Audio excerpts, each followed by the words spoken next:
you, Ravi. Hi, everyone. Good evening. My name is Kamesh Raghavendra. I'm the co-founder of Fogon. I'm here today to tell you the story of Fogon. And as you can imagine, the story of Fogon is intimately intertwined with the promise of the Internet of Things. 50 billion sensors that are expected to get connected by the turn of this decade. And huge promise around transforming businesses, bringing unprecedented operational efficiencies in retail, in urban infrastructure, in healthcare, in industrial operations. So the last few years have been around connecting these sensors to the internet and therefore to cloud services, and bringing in some kind of value to the operations. However, we haven't seen enough monetization as promised, and we haven't seen real killer apps coming in and bringing the efficiencies or the profitabilities that were promised. At Fogon, we have a take on why this is happening, what are the challenges in IoT today. And we believe that one of the key challenges is the inherent heterogeneity in the physical world. No two buildings are alike, no two stores are alike, no two hospitals are alike. And therefore this piles up on the cost of developing applications, cost of deployment, cost of testing, so on and so forth.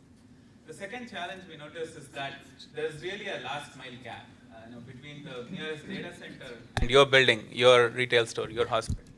And this puts limitations on the quality of service that is possible to deliver. And of course, you've all heard new challenges in security, privacy, enabling data governance, because a whole lot of new data is being generated in unconventional places. It's not in a data center, it's not in a mobile device, it's in devices that you see all around you, which opens these new challenges around security.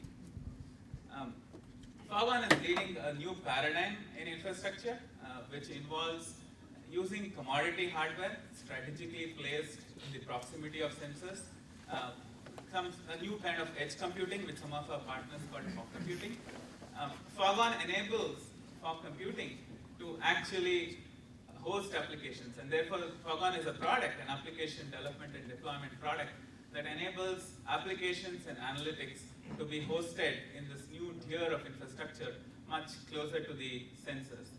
Fogon takes care of distributing these applications and managing them in a centralized manner, and therefore allows scaling these new kinds of applications in unproven tiers of infrastructure like those at the edge. Fogon also consolidates data coming from these edge locations and integrates them into traditional enterprise applications that are running in the backend or cloud services that our customers might be leveraging. Fogon doesn't impose a steep learning curve for application developers. It allows application developers with their familiar development platforms to fire this end-to-end infrastructure with new applications and enable new use cases to take fruition and enable our customers to monetize from this new wave of the Internet of Things. And therefore, you can think of Fogon as this end-to-end infrastructure that can enable very modern data-driven applications to interact with existing operations with app store-like economics, and by distributing applications and analytics between the backend cloud and the new tiers of edge infrastructure close to the sensors. So we are growing at a very rapid rate, thanks to being incubated at the Hive, and therefore we are hiring engineers in various roles into our fast-growing team. We are also open for pilot deployments and engaging with early customers. And of course, many of you might have already met my colleague Yuta and kind of had a feel of our product at the booth. So thank you so much for your time, and we're grateful to our organizers, the Hive, and our hosts, CA Technologies. Have a good evening. Thank you. So with that, don't be a stranger. So if you tweet, use the hashtag HiveData. And so with that, I'd like to introduce Yap from Hewlett Packard.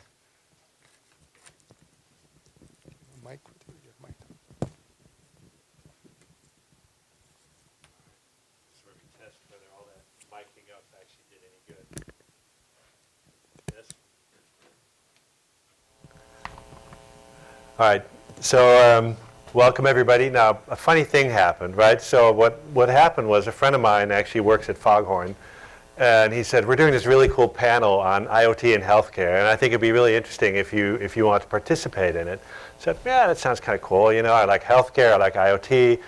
my own role is I run one of our labs at HP Labs here in Palo Alto, and particularly in big data analytics. And but healthcare is my passion, my background. That's where I come from. And we've done a really cool project. Actually, some of the people that we did it with at a local hospital here at Fatima Villa in Los Gatos. And so I'm all excited. Then I see who the fellow panelists are. I'm even more excited, and I'll introduce you in a second. So now I think this is this great thing. They said, oh, little thing, do you want to chair the panel? Okay, does that mean I'm on the panel, I'm not on the panel, I just get to ask the questions?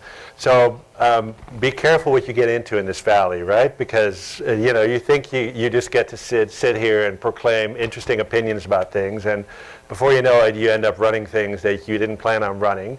And these are all interesting developments. So the panel today about IoT and healthcare is fascinating, I think, for multiple reasons, because I think all of us have been around long enough that when you think about IoT and healthcare, you think about, well, it's probably the one industry where all the aspects of IoT are not so revolutionary to begin with, right? Because like when I was in the OR 25 years ago, we had lots of sensors all over the place. We had sensors on the equipment, right? We were monitoring equipment health because you're in a critical care environment. So if the ventilator's not working, you know it right away, right? We have sensors all over the place. And then we have sensors on the environment. We know exactly how much oxygen the ventilator is pumping into the patient and, all sorts of stuff, right? And then, of course, we have lots of sensors on the patient themselves, right? They everything from, pulse oximetry to cardiac output if you're out there in the OR, right? And you name it, right? You have all that data. The problem was all that stuff was analog back then, pretty much, right? I mean, there were a few digital devices, right? Some of the ICU monitors and so on were digital at the time. But by and large, if you wanted to record, somebody's heart rate, right? And you get a nice EKG monitor or something like that. There was a strip of paper that was running out the side, and you ended up with a roll of paper at the end of the operation, right? And if you wanted to do any sort of analytics, right, it took this guy called the anesthesiologist, right, who you pay $500,000 a year or more, right, who sits there and watches all that data in real time, and basically is your alerting system, right, and also your learning system from all that data, because their career is going. So now you go, okay, we're 25 years down the road. Where are we now? All that data is digital. Everything in healthcare is digital these days, pretty much, right? All of it's being recorded, not in silos, not in the cloud, et cetera, and we have lots of laws that we can debate the intelligence of as to, how easy it is to put all that data together. Our analytics is getting better, but not all that much better, but it's definitely heading in the right direction. But there's an enormous amount of promise. So I'm really excited about this panel here because it represents some very diverse points of view on what that promise is, what the challenges are, and particularly what we think are exciting opportunities for all of you to do in this space. So the panel today is, we have Dr. Asha Nayak, who's a global medical director. She's the only one whose office you can see from here. She's at Intel Corporation, that blue cube over there across the parking lot. Then we have Chris Larkin, who's Chief Technology Officer at GE Healthcare. And Chris and I had a very interesting discussion just now. And of course, we find it's a small world out there, not just a small valley. And we have lots of mutual friends. Then Imran Rafiq, who's the Connected Health Offering Manager at Accenture. Ganesh Tandikulam, I'm really sorry, my name gets mangled, so I get to do it to other people as well, who's at Kaiser Permanente in enterprise architecture. So we represent the full spectrum from companies that are fundamental to our technology ecosystem to people who are in the payer and clinical end of the spectrum, to people who are fundamental to the services organizations that are going to help make all this real. So big hand for a panel.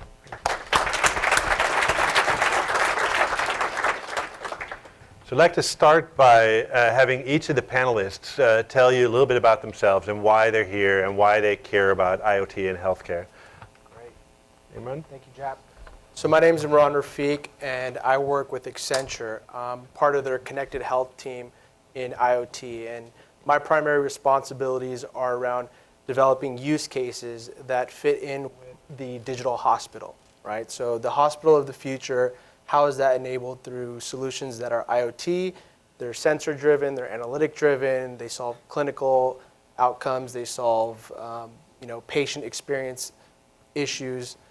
That's where I get really excited. And so the reason why I'm up here today is because I'm going to also learn, just like everybody else, from these intelligent minds. So very happy to be here and trying to provide my thoughts and at least provide a little bit of guidance on where the industry is going. And if you guys see me on my phone, that's only because I have notes on my phone because I'm really digital. And so I want to make sure that I provide you guys with the most accurate information. I like printers. Yeah. So thank you, and I'll be sticking around to answer questions. And we do have some other Accenture folks here in the audience. You guys want to raise your hand? They're also part of the Connected Health team, and so they can also answer some questions. Okay. Thank you. Asha?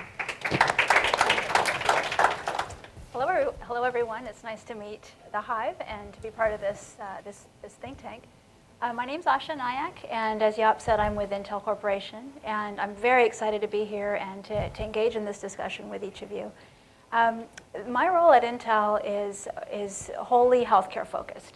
So I know that this panel is about IoT specifically. We have an entire division at Intel that focuses on IoT for many different industries and sectors.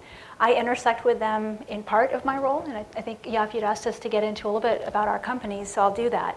A little bit about me first. I am a clinician at heart. I am a physician. I practice still, and I think that's what my unique value to this conversation really is going to be around what's practical in healthcare, not sort of what can we do technologically, but what will be utilized, what will be paid for, and what's practical for most folks.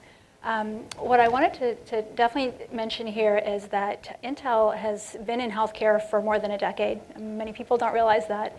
And we have a substantial group at Intel focused just on healthcare applications. My role is to basically oversee all of our internal programs, most of our internal programs that touch health. And so I provide clinical and business guidance to our programs, but I also serve Intel Capital, which is our venture capital arm in our investment strategy as it relates to healthcare. So I have that lens. As far as our group goes, I think, Jaap, you wanted us to talk a little bit about Intel, kind of our company's view of the opportunity, and I would say it's a very strong one. We particularly are focused on 4 industries within healthcare that are data-generating industries. 2 of them are very mature, and you will know about them, and 2 of them are very nascent. I'll list them for you. One is the clinical establishment, and Jaap started to talk about this earlier. This is everything that healthcare providers touch. So this is the electronic health record. This is laboratory data. Very, very rich case longitudinal study set, if you will, a wealth of information that's both individual and populational. Second is imaging. It sits in a separate silo, but is heavily utilized by the first. The third and fourth data streams we're very interested in are very new. This is the field of omics, so not just genomics, but proteomics, metabolomics, and the like. And lastly, consumer-generated data or at-home generated data. And we believe that, and we have a lot of invested we don't just believe this, we're investing heavily in this notion that there's great promise in integrating these 4 data streams, which today don't all talk to one another, and establishing a method by which these can easily speak to each other, and insights and real-time actions can be drawn from these will really advance personalized medicine. So I hope that our conversation goes in that direction a little bit today. Just before I close, I think I just mentioned a couple things about our focus areas, particularly in terms of use cases. Weaving those 4 data streams together, there's a whole slew of projects that we have going on at Intel. I couldn't begin to tell you about all of them in a minute or two. But some of these include remote patient monitoring. We kind of span the whole continuum of care, from the most intense ICU, ER encountered care, to outpatient transitions, to then the home, to then care by caregivers, and then independent life, and certainly preventative medicine. So so if you look at that whole continuum and where data can impact people, the numbers of opportunities are vast. We have programs in mobile health. We have just incredible win kind of success stories in Parkinson's disease and disease management that are consumer focused. We have research platforms. We've really accelerated the industry of genomics, which is about as personalized medicine can get, in terms of accelerating sequencing time and also genome analytics time. And so maybe we'll have a chance later in the conversation to get into some of these specific examples, but Intel's approach is not to own a particular technology or to market a particular technology. We would like to grow the entire industry of data use in healthcare. So I guess the last thing I'll mention real quick is that our team is a really diverse one. We're a global team. We're in 6 continents with development R&D projects going on in 5 continents that I'm aware of. And we have policymakers, we have clinicians like myself, we have, of course, technologists. We have ethnographers and social scientists across the globe to better understand the unique issues of certain geos and populations. So with that, I look forward to the conversation. Very good. I'm looking forward to that too. I think you can help us. We've got data. Man, we've got data.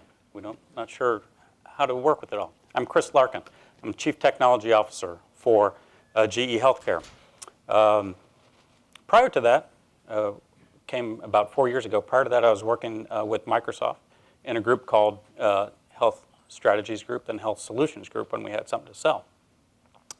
And what's important, I'll make this a little bit personal. I was coming from one of those, I was working in a Windows group at the time, one of those really traumatic, long, drudgery releases of Windows. We got it out the door. It's a good release, actually. And we got it out the door, so everybody heads off to Hawaii for a few days. Relax. I had the kids. So I had the kids. We're going down to the shore, and I'm going to teach them how to snorkel. They're like this now, but they were like this then. And so we're going into the bay. This is on a big island. We're about 50 miles from the nearest town. And the waves are starting to come up, but I think it's okay, so we go in. And we're snorkeling around in through little bays and inlets, and the waves come up, and I come around the turn, kids are right behind me, and there's a wall of sea urchins in front of me. So the waves come up, smack me against the sea urchins, I grab the kids, waves come up again, smack me against the wall of sea urchins again, and I look down and my leg's turning purple because of the sea urchin stings. So, okay, it didn't actually hurt at the time, it just looked really bad. So I came out of the beach, flipped open my cell phone, and started searching on Google. Bing wasn't around at the time. Started searching on Google for marine mammal stings. And the type of data and information I got everything from smash the wound with a rock to break up the little sea urchin spines, to, and this one actually worked pretty well. Not for me, because it's on the outside. Like, urinate on the wound. You knew I was going to get to that as a clinician, right? By the way, my boys had no problem doing that at all, right? So I said, boys, urinate on the wound. My daughter got grossed out. And so but at any rate, so as I was sitting there flipping through the options of what to do, that was my first interaction, really, with the Internet of Things. I was out to the Internet. I was cruising for healthcare information. Had a real need. I was 40 or 50 miles from the nearest town that had a doctor, and I really needed some good information at the time. The reason why that's important is we still have some of the same problems today. By the way, 8 weeks after that, we were in front of Bill G. pitching the Health Solutions Group, and that's where it started from that standpoint, which is now Paradigm, by the way, up in Seattle. So from that standpoint, that's a little bit about my background and about my motivation. GE Healthcare, $17 billion organization. About $11 billion of that is tied up in medical imaging. I devote a bunch of my time to analytics across the organization, and then devote a bunch of time specifically to life sciences. And so from the genomics example and proteomics, what we're going to do with that, how in the world do we pull 500 gigabytes of a human genome off a sequencer, get it to the cloud where we have unlimited compute capability? Well, yeah, but how do you get it there? So a lot of these are challenges that we're working with and dealing with right now. And so from that standpoint, there's all kinds of capability, all kinds of promise, some problems and issues in the logistics about how to get what's good information and how to get it to where we need it. So from that standpoint, thank you. Glad to be here.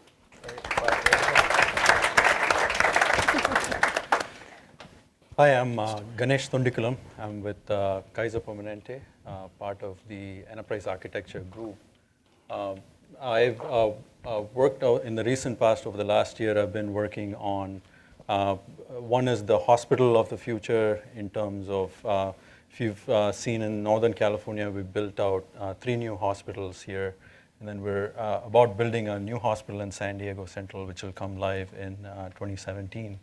What we're trying to do is to really enable a lot of the experiences that as consumers are experiencing in other industries in the retail world, try to bring those experiences into an inpatient setting in a hospital.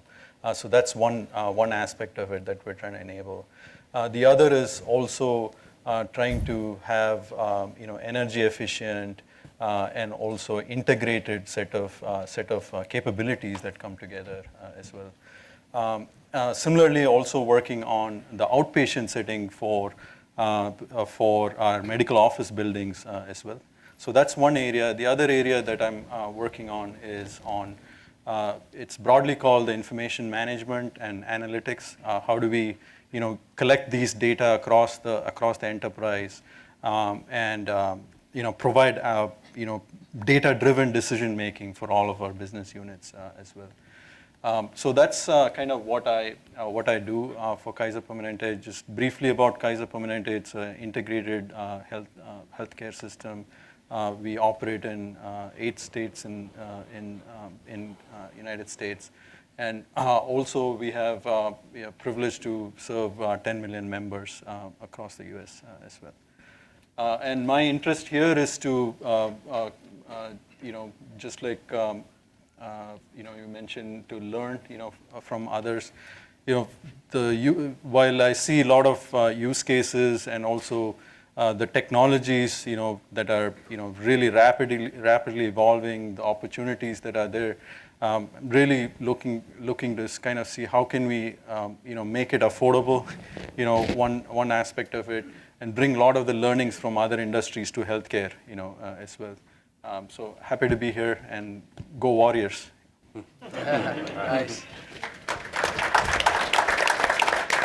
So thank you, everybody. And I realized I forgot to tell you why I'm here from representing HP. So the interesting thing about this panel, as I was listening to you, is I believe we do a large amount of business with each of you. So starting with Intel, I believe we're your biggest customer. OEM, as you call us, Yep. right? But GE, we do a tremendous amount of business together. We sell each other stuff. We have some of our hardware in your products and vice versa. We have joint go-to-markets in certain areas. Kaiser is obviously our probably, I would guess, our biggest private provider. We have a large healthcare business as HP ourselves. We do a lot of business in the U.S. public sector, for instance, with the Veterans Administration, with the military health system. And we do a lot of work for the Medicaid programs for, I think it's 20 states or so. We do all the claims processing. And then we obviously have a large hardware business as well that goes into many of these. And with Accenture, in fact, Accenture has deep clinical expertise. And so in many of our engagements in the healthcare space, we directly partner with Accenture, and not just in the healthcare space, but also in the big data space, which is very close to my heart, where we have many joint programs and go to market. So I guess we're promiscuous, or whatever you want to look at it, but I would like to think of it as we're good partners in the space, and there's certainly some daunting problems in healthcare. Now, back to that original problem in this all-digital world. If I put on my my hat as head of a research lab, these are nice, juicy, big problems. And healthcare has always been the source of nice, juicy problems. And the great thing about healthcare is people are highly motivated to solve it, not just to make a buck, but to actually make the world a better place. right? So it's a great place where you get all these good minds together.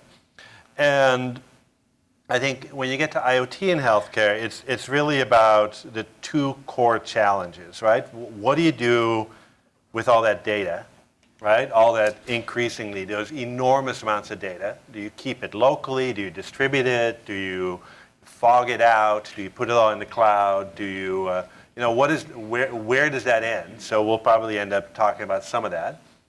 And then, clinicians like Asha, they're really not that interested in your raw footsteps, right? So how do you turn that into a level of aggregation that makes sense at a clinical, from a clinical point of view? So how do you really get that stuff to get up there into that actionable piece of information so that when you have your 8-minute visit with your clinician, or when they buzz by while you happen to be an inpatient, they can immediately take action because their time is precious. So from our research point of view, we're looking at two ends of that spectrum. The one is the big end of the spectrum. We have a very large initiative at HP in labs primarily that's called the machine, which really is betting on the next generation of computing that says we're going to see DRAM, flash, and all forms of storage converging into universal memory, non-volatile memory, together with new architectures for how you connect to that data photonically, and then how do you compute on all that, so that you can start imagining, having say 0.5 petabyte of data in a rack, all byte addressable, and you can start doing interesting things, with access times in the nanoseconds. So interesting stuff on the very, very big compute side. On the other hand, the world is inherently a very distributed place. So a lot of that data is not actually in that rack. A lot of that data is out there in the field, right, on an ICU monitor, on a pedometer, out there in the middle of nowhere. So how do you deal with that? And the answer increasingly today seems to be, I'm just going to suck it all into the cloud and then I'll deal with it, right? And as the presenters from Foghorn already pointed out, that's probably not going to scale, and it's probably not going to give you the real-time responsiveness. So we're exploring an approach called the distributed mesh, which really is how do you drive the analytics as far out as you possibly can towards the data, but still have the benefits of analytics without creating one big data lake. So that's our other sort of research vector. Anyway, I'm happy to talk to you more about it. We're fairly open about all this stuff, so very interesting set of topics. So let's dive in and start talking about the clinical side of things. So let's start in the hospital. And I think when you think of IoT in healthcare, right, there's obviously a lot of interest, a lot of buzz, and so on. But maybe we can talk a little bit about, on the clinical side, what are we seeing today that's already having an impact? And maybe I can start with you, Asha, where you can say a little bit. Are you seeing this actually impact clinical care, or do you say it's still a little bit away, there's still a lot of work to be done? I think I'm seeing, I haven't seen a clinical guideline or a standard of care change since IoT has become more popular the last few years. And by that I mean I don't see sort of a whole new standard emerging where everyone is playing by this game. But what I do see is certain more, you might say, progressive institutions really putting their toes in the water. And in a substantial way, these have always been, at least in my experience, around a very clear value proposition. So it's not been, everyone's got a smartphone, let's see what we could do with it. It really has been around, we are no longer getting reimbursed for patients who are seen within 30 days of discharge. We have got a major pain point around this, and if we don't solve it, every day that we don't solve it, we're losing money. And so it's been always, again, very focused use cases where they would implement remote patient monitoring as an example. Many small companies, large companies, provider networks are dabbling in this and doing this in a very academic fashion. So they've got a use case, it's urgent, and they've got teams of people who are scrapping together technologies to see the needs met. And these are the pioneers, right? Most folks are not. Most folks are waiting for the pioneers to develop technology. So do I see in my hospital practice, IoT used regularly? I do see more home-based primary care. I'm at the VA, by the way, which is quite progressive in this regard. I do see a bit more home-based primary care. I do see a little bit more, I have seen more mobile health devices in practice, in the emergency room setting, in the ICU setting. Less so, I think, in the outpatient world. So I think we're just at the beginning, and it's very use-driven because every dime is coming from somewhere else. So you have to, beg, borrow, steal to develop a new technology ahead of proving its efficacy. So Ganesh, you represent one of these really progressive health systems, and I'm sure you guys do interesting things. Do you do things like, fall prevention or medication adherence or hand washing checking or that sort of stuff? Absolutely. So so in an inpatient setting, right, I would classify things as, things regarding patient safety is huge. Things like fall prevention, fall detection. That's something that we do, or even retain foreign objects, right? For example, that's something that we do, or anything surrounding, the workforce effectiveness, with regard to asset tracking, what kind of assets is needed, and also people, what kind of care team is needed to conduct a particular procedure. So those are things that in an inpatient setting. Those are things that are, in the current state, there. And similarly, on the outpatient setting, things like wayfinding, for patients to come all the way from home through the parking lot, to where they need to meet with. So those are all things that are in the current state. Now, the opportunity lies in each of these. If we look at it, from a technology, from a support and operation standpoint, they are very point solutions. Disjointed. You mentioned about a lot of these data coming through, but the opportunity lies in in really correlating them, and making meaningful information out of them. That's one aspect.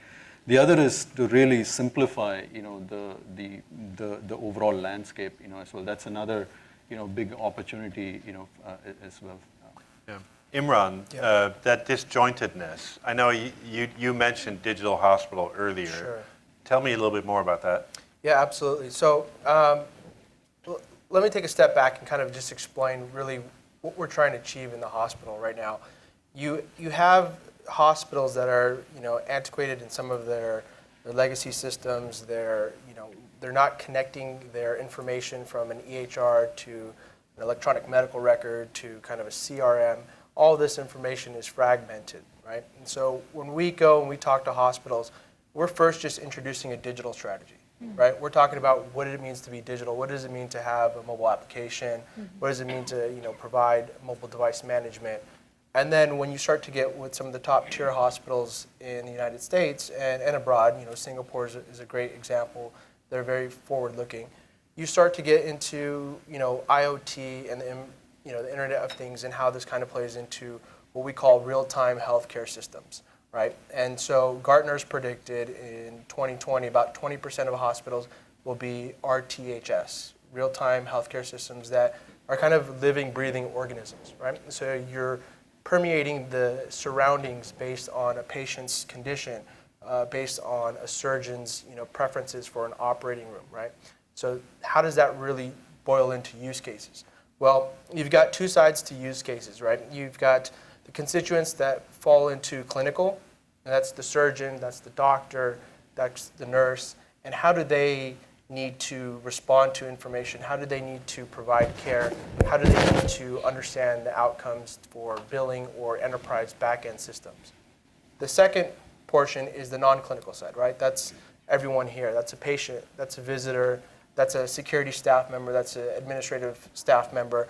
And how do they accept patients and provide the most optimal experience for me to check in, get to my room, know that I'm not going to be lost, that my parents are going to be able to find me through wayfinding, or that I'm going to be able to provide medical adherence through my protocols of what prescriptions I need to take, what's going to happen to me after I leave. Am I not going to get readmitted in 30 days? Do I have a rehab program?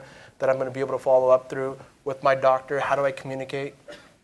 So all of these use cases, they all fall into a bucket of the ideal state, right? And so we're talking to the hospital and saying, well, how are you going to get there, right? You're not going to get there if I provide you this point solution, or if this startup solves, prescription adherence, or if that other startup solves, wayfinding. We need to provide you a platform, right? And this platform is going to enable multiple use cases that's going to be derived by the people who have to interact with it. So I think it's a couple tiers, and it's the edge, it's the platform, and it's the enterprise, and all of that communicating together through gateways. And really the challenge I see mostly in this platform is what we consider streaming analytics. And that's kind of where I think the heart of IoT is. It's not analytics as we see today, where you count a number and you put it into a report and someone sees a dashboard. It's really that immediate response to data coming in, to things being changed in the environment, whether it's a device, it's a person, or it's responding to a situational kind of alert or notification. And so, we can definitely, take it more in depth, but we'll go ahead and continue on. So it sounds like there's the clinical side of things. So all the, basically all the measurements and so on, knowing what's going on with the patient and what's going on with the patient's environment. Sure. And then there's the logistics side of things. So tracking that IV pole or that wheelchair. It's funny because a few years ago, it's very good as a clinical informatician, which is what you call computer geeks in healthcare, right? To be a patient yourself. And I had this unfortunate opportunity myself a few years ago. And when I was going home, I noticed that they took my wheelchair and they rolled it into the room of another patient who had recently gone home. I was like, why'd you do that? And they said, oh, that way it'll get cleaned. So the workflow in that particular hospital was there were certain rooms that were already on the schedule to be cleaned because somebody had gone home, the room was empty. And so anything that the staff wanted to get cleaned,